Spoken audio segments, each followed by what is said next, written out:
Okay, well, we'll try to get through the next couple of days.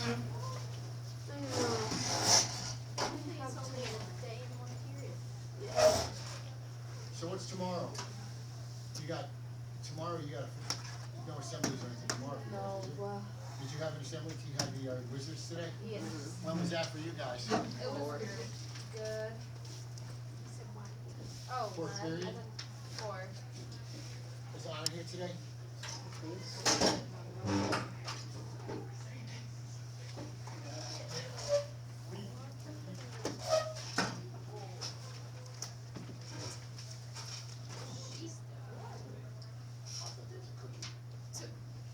No.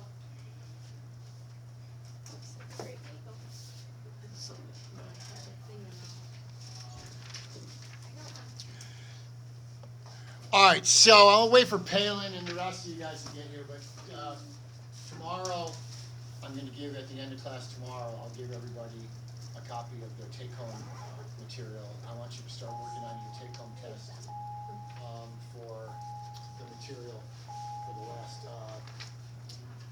4 chapters we've covered. Anna, good morning. Is Palin here today? Yeah. Okay. Miss Sheldon here today? Pretty sure I saw both of them. Yeah. Okay. They're coming. Girls? Blake? All right. So, first off, if you were out Friday, Haley, I did not post the video yet. I'm going to do it after school today. So Friday's lesson will be posted along with today's lesson after school today. I did not get around to it over the weekend, and I had parent conferences this afternoon from 10:30 on, so I just did not get around to do it yet. Just a quick reminder, tomorrow at the end of class, I will be giving you a packet for a take-home test on material we've covered up until this point in the school year. Next week when you come back, we will be starting work on the writing components of your Regents exam. And in order to get you started for that, we're going to be looking at a video in class on one of the writing components. So we'll watch a neck puzzle video, and then I'll give you guys an opportunity to work on an assignment next week related to the writing component. So we were talking Friday about the Transcendentalists and Walden Pond, and Henry David Thoreau decided to live there for 2 years, 2 months, and 2 days. That's not an exaggeration. I've been studying the Transcendentalists for about 25 years now, and I've yet to find out exactly why Thoreau decided to spend 2 years, 2 months, and 2 days, exactly that amount of time, living on Walden Pond. 2 years, 2 months, 2 days. Don't know the significance of 2, 2, and 2, but he did. And he did it to become one with nature. Transcendentalists placed a huge emphasis on nature and connecting with nature, seeing God's beauty in nature, seeing beautiful things in the world in nature, and kind of rejecting the lifestyle that was so fast becoming part of the American urban landscape. Transcendentalists would have said to try to step back and disassociate, if you could, from the urbanization and the rise of factories and the growth of cities. Yes, Palin? You did not have an inquisitive due this week, no, but you have an inquisitive due next week for Friday. All right. There was a second video clip I wanted to share on Thoreau and Walden. We looked at his life at Walden. There was a short video I wanted to share with you that talks about his life after Walden, and we'll do that now.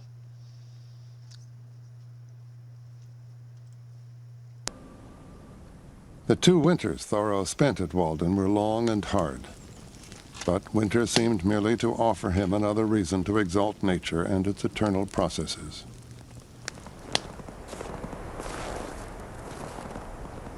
Take long walks in stormy weather or through deep snows in the fields and woods, if you would keep your spirits up.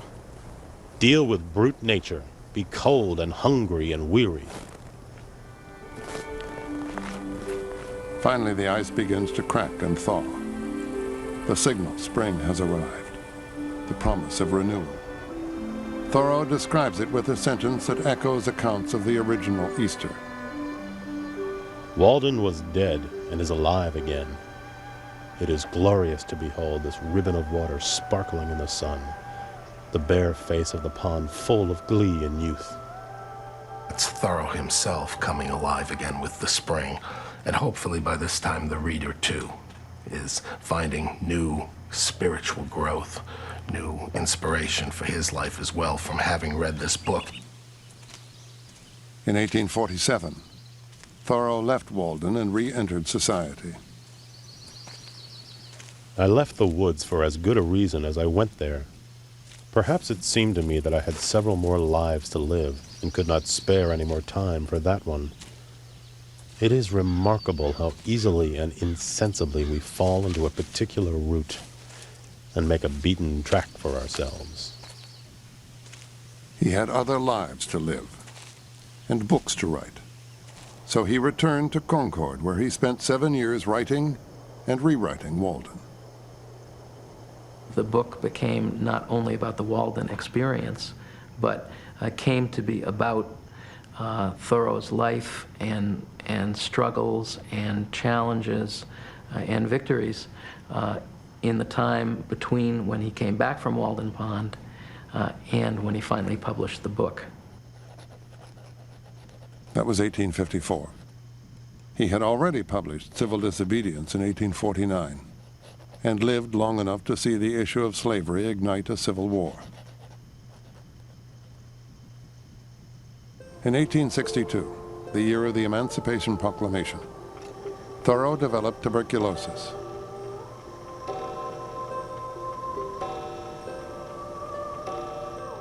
He was dying, but his wit had not noticeably dimmed. When someone asked if he'd made his peace with God, he replied, "We never quarreled." So, this book, Walden, was written after he leaves the pond, after 2 years and 2 months at the pond, and that will become kind of his signature work. I mentioned last week, at some point next year, when you are seniors, I'm sure that you will come across Walden in your travels with Mr. Mahalick's class. He is a Walden scholar, and he is a Walden fan. So at some point next year with Mr. Mahalick, Walden will be, to some degree, in your future. Let's finish up with the conversation on social reforms. And we talked also last week about nature and how the transcendentalists believed that nature played a key role in the existence of human beings. They saw nature as a source of spiritual truth and inspiration.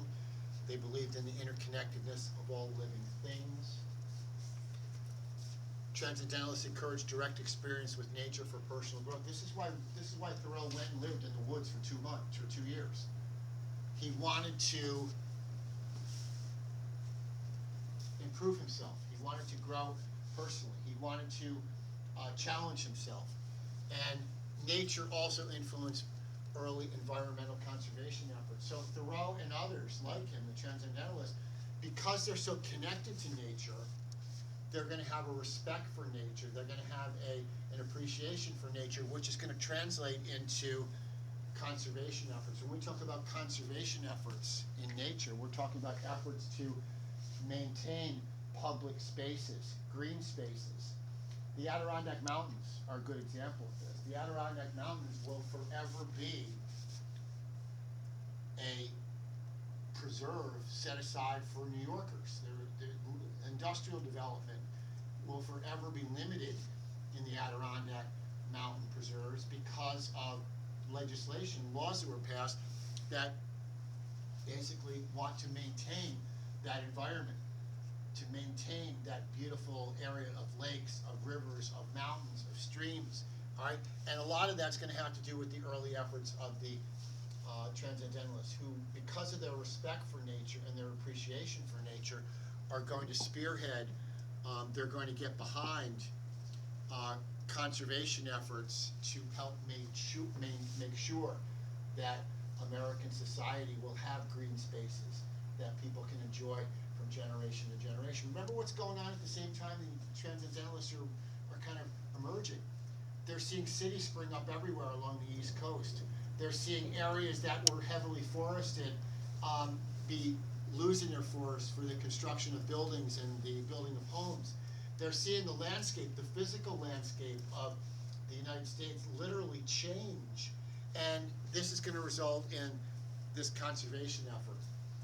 If nature is a place where people can find peace, it makes sense, the transcendentalists argue, that we better make damn sure that we do what we can to protect nature, to protect it from becoming all like city life. And then after 2 years and 2 months and 2 days, Thoreau goes back to Concord, which was literally a mile from where he stayed. He went back to the town, the village of Concord, and started interacting with people again, and started writing again, and debating, okay? I like this question. We don't have to answer it. I'm not going to put anybody on the spot, but I will talk for myself. This question here: how does nature influence your own thoughts and feelings? I need to get away from a lot of stuff, and nature's my way of doing it. When I'm feeling the most stressed, I try to put myself in a position where I can enjoy the natural world around me. I don't mean putting on earbuds and listening to music. I just mean going somewhere where I can just be by myself and the sun shining on me, or I'm looking at the clouds. I think a lot of people find peace with the natural world, and the transcendentalists certainly would fall into that category, all right? Transcendentalists would certainly find peace in the natural world. All right, let's go to the last couple of slides. Transcendentalism and social reform. Here's why we're talking about the transcendentalists in this chapter. It's not just because the transcendentalists are important, they are, but because they are going to latch onto and support social reforms. Many transcendentalists are going to be active in social reform movements. It's kind of like the religious person that we talked about that is motivated by their religious beliefs to bring about social reform. So too are the transcendentalists are going to be motivated to improve American society. They are going to support abolition of slavery and women's rights. This is going to sound odd, but some of the early feminists, in addition to women, some of the early feminists were transcendentalist men. You had many transcendentalist men who argued in support of women's rights. Now, why that is unique is that in the 1840s and 50s, you did not have a lot of American men arguing in support of equality for women. If they did, it was often token equality. It did not really mean they supported women's right to vote. It did not really mean that they supported women's right to same educational opportunities. But the transcendentalist men and women are going to be equal. They're going to be early supporters of women's rights. They advocated for educational reform and self-improvement. Okay? The transcendentalists are going to advocate for educational reforms.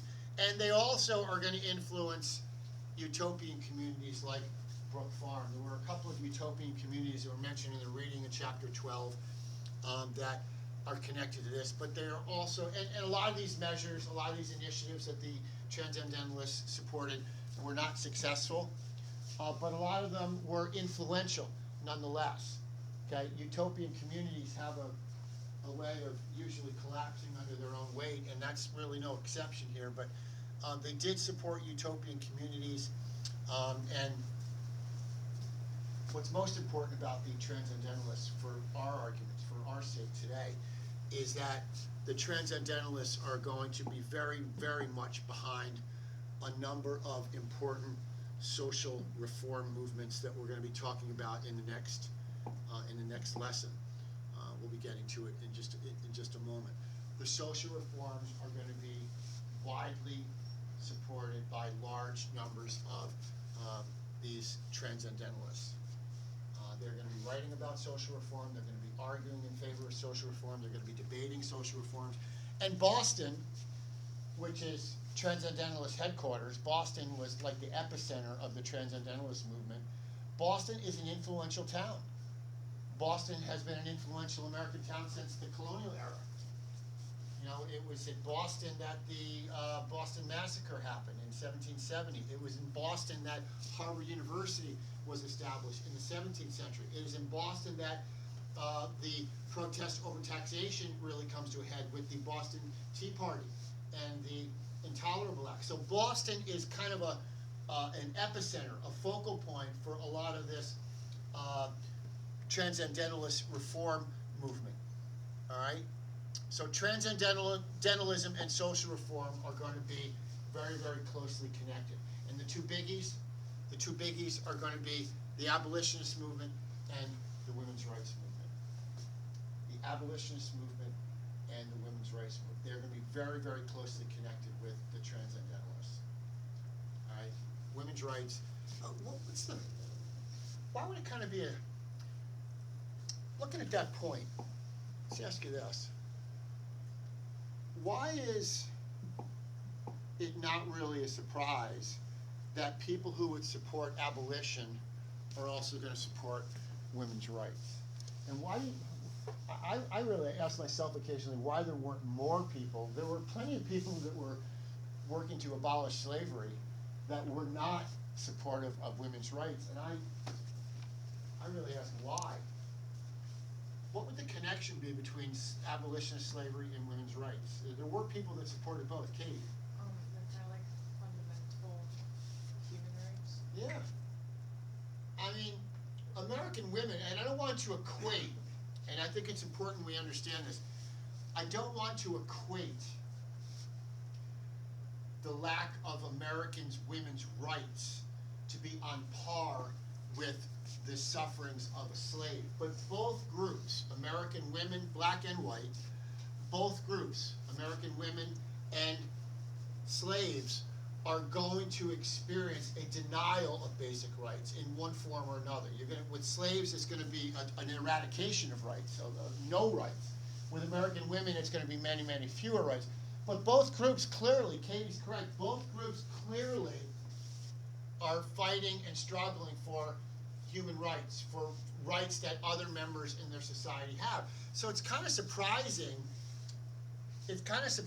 that more people are not going to kind of connect the two, the abolition of slavery, but some of the most important abolitionists, and this is not a coincidence, I don't think at all, some of the most important abolitionists, Frederick Douglass was a women's rights supporter, an ardent women's rights supporter.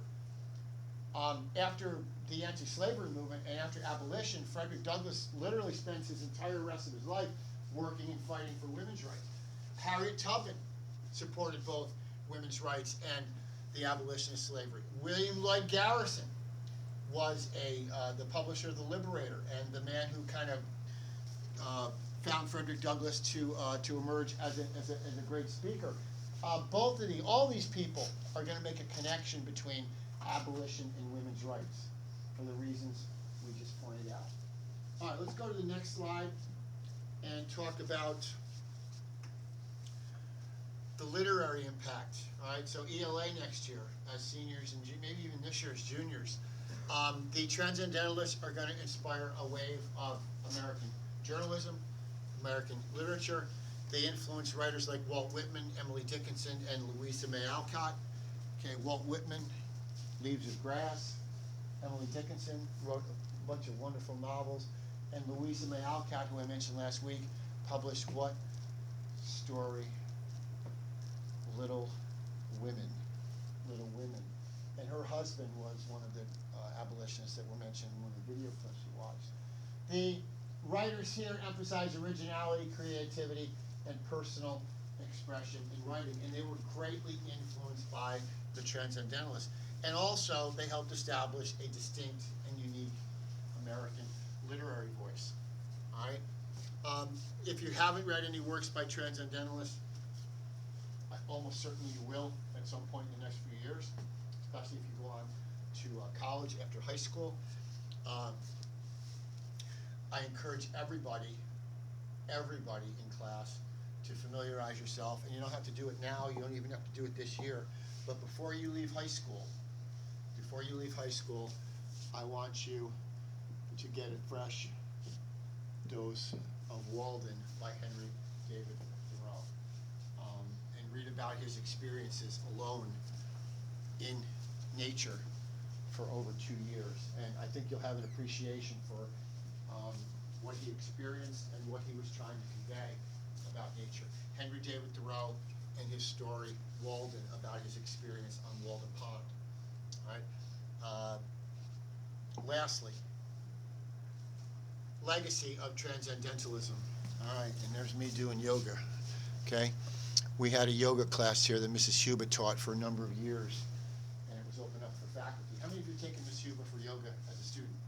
Okay, well, I took Mrs. Huber for yoga as a teacher. For years, she ran a yoga class for teachers after school, and I loved doing it.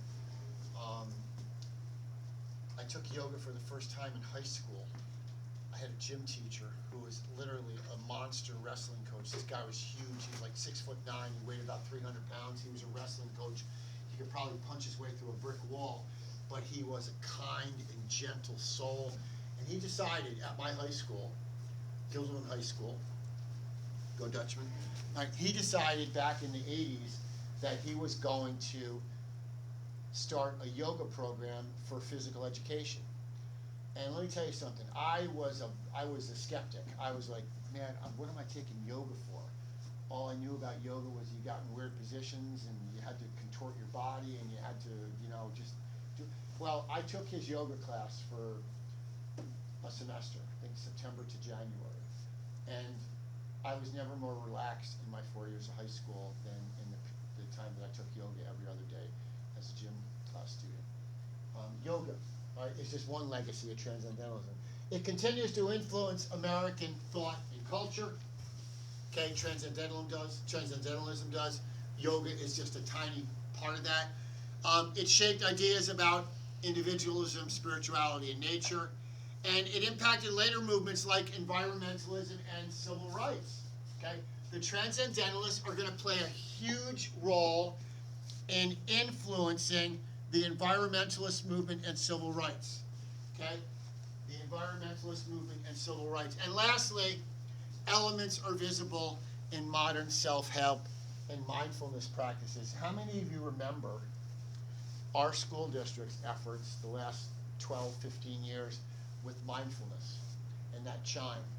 Yes? I still do it with my classes. 10 minutes a day, every day, I do the chime in my guide period. And I'll tell you something, this, just putting aside the deadlines, putting aside the busyness, putting aside just everything, just your quiet, mindful breathing, it helps de-stress and it helps declutter. And that's one of the reasons the school district implemented that. And it comes from this era of the transcendentalists, the people who are basically trying to help people find out who they were, who they are, what they are, what's important to people. Are people going to, the transcendentalists would argue, are people going to be consumed with consumer culture and buying things and accumulating money, or are people going to be, should people be more concerned with improving themselves and improving their health and their attitude? And these practices, all right, self-help and mindfulness practices are ways that we can become more connected to ourselves and less connected to our phones or our computers or our electronic devices. All right, so transcendentalism, huge legacy. All right, what I want to do now is I want to shift gears. If you could open up your PowerPoint that I've included on your stream, it should be there now. I want to hop right into it. The one I want to look at now is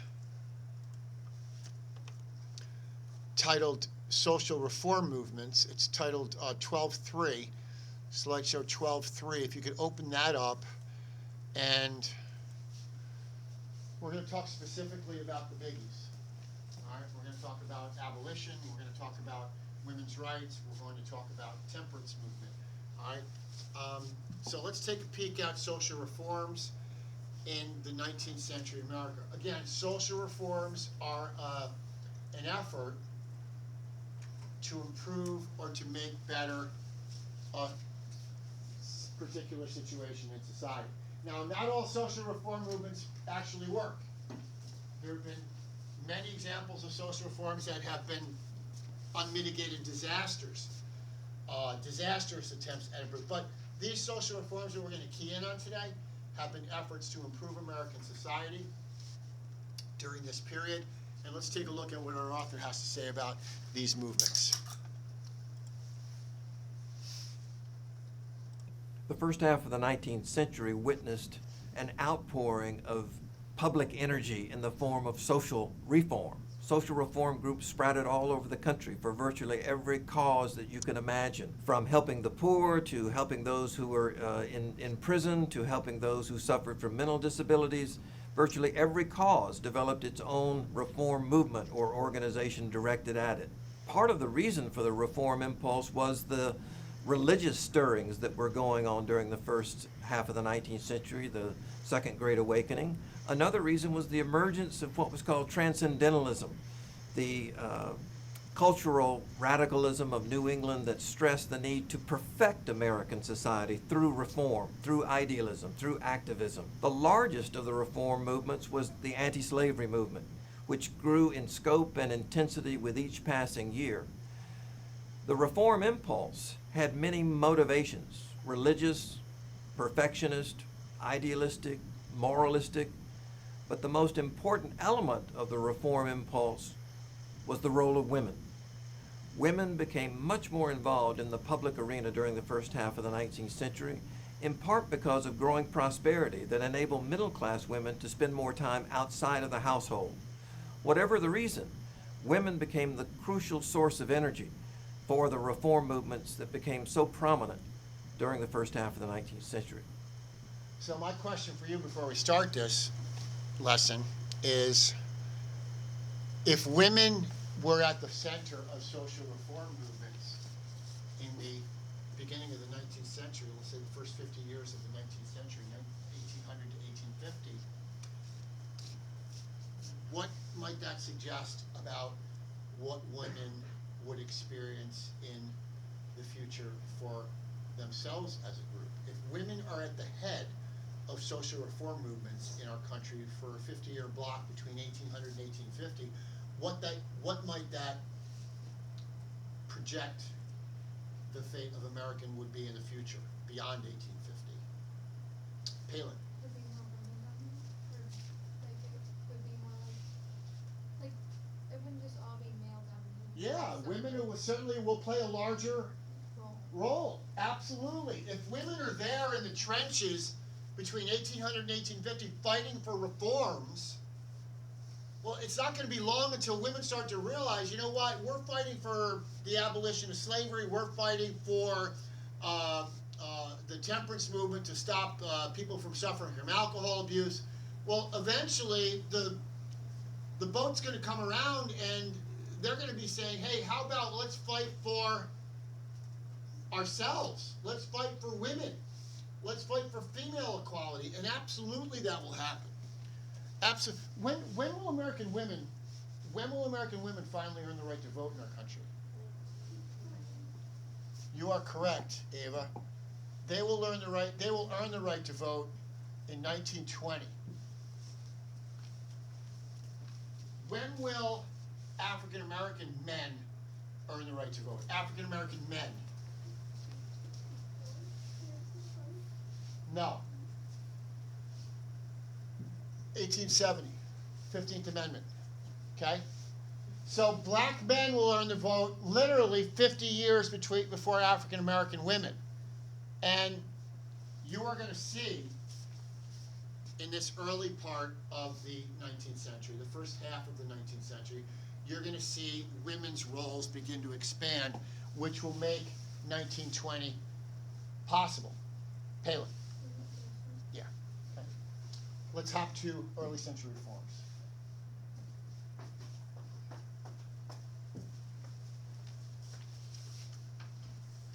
The first half of the 19th century witnessed an outpouring of public energy in the form of social reform. Social reform groups sprouted all over the country for virtually every cause that you can imagine, from helping the poor to helping those who were in prison to helping those who suffered from mental disabilities.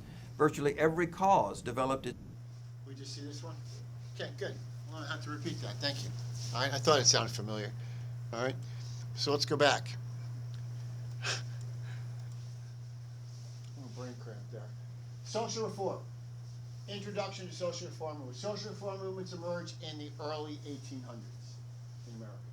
Early 1800s. And to address societal problems and improve lives. And it's not a coincidence that a lot of these social reform movements are going to spring up at the same time what's going on, Dylan. Social reform in American cities is going to aim to cure a lot of the problems that come around with what long word?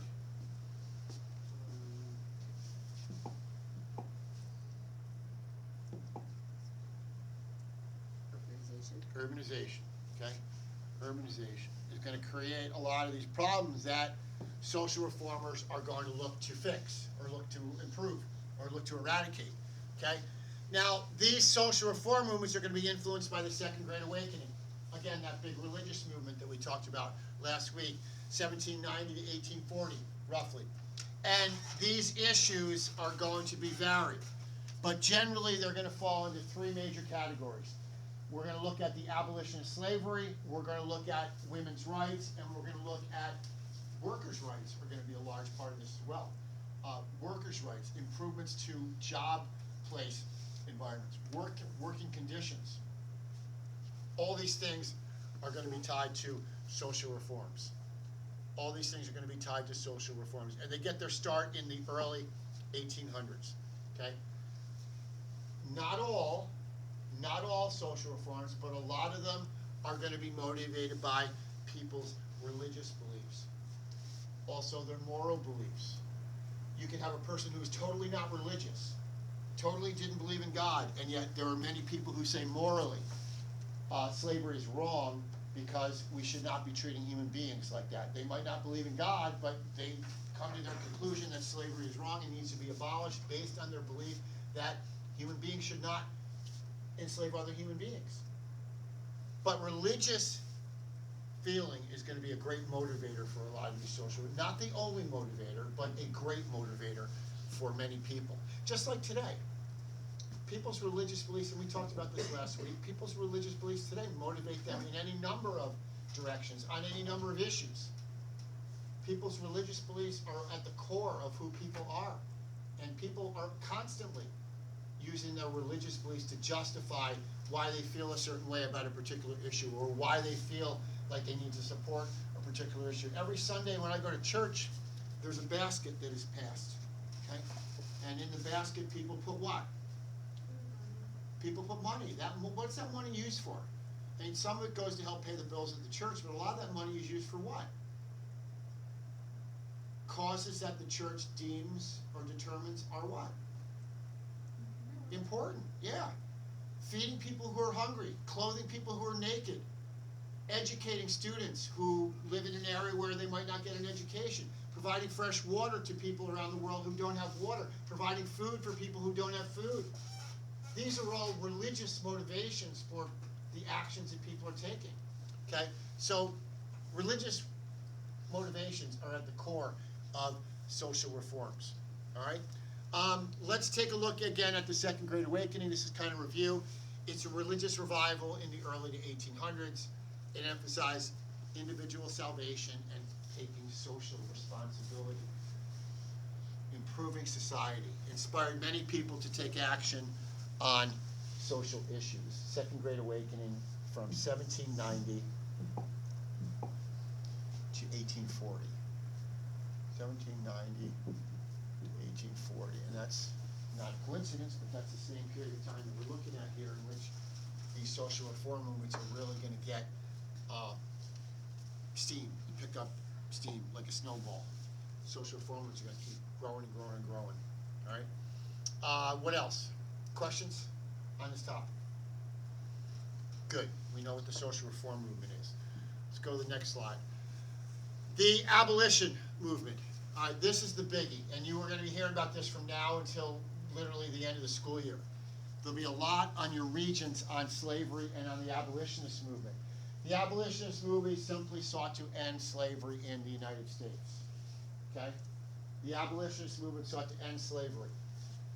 Now, there were different degrees of abolition. Some people wanted immediate abolition, meaning slavery to end now, yesterday.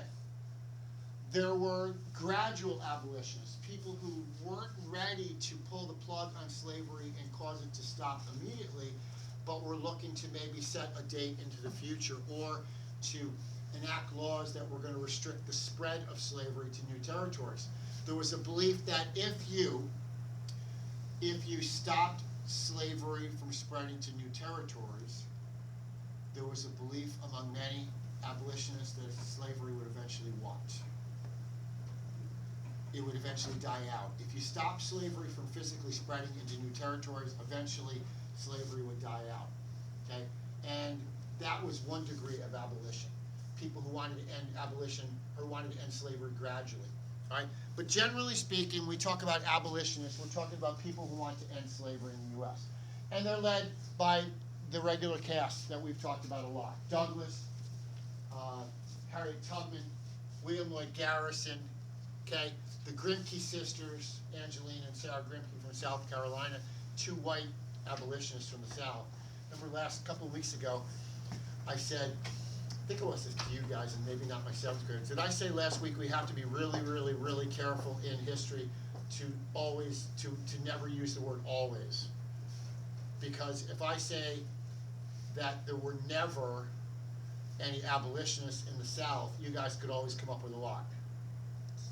An exception to the rule. Well, there was a couple of white abolitionists in the South, and their name were the Grimke sisters, two sisters from South Carolina, daughters of very wealthy planters who kind of rejected their parents and said, we oppose slavery. But generally speaking, most of your abolitionists are going to come from what part of the country?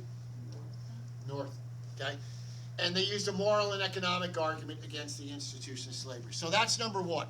The abolitionist movement is going to be our first reform movement. Let's look how it spreads. The abolitionist movement. This one we haven't played, I promise. At the same time that the number of enslaved African Americans was increasing dramatically during the first half of the 19th century, so too was the activism of the anti-slavery movement, centered in the North and increasingly aggressive in its efforts to promote an end to slavery. Some of them wanted an immediate end to slavery. They were called immediatists in that regard, or abolitionists. Others talked about a gradual ending of slavery by preventing it from expanding beyond the South.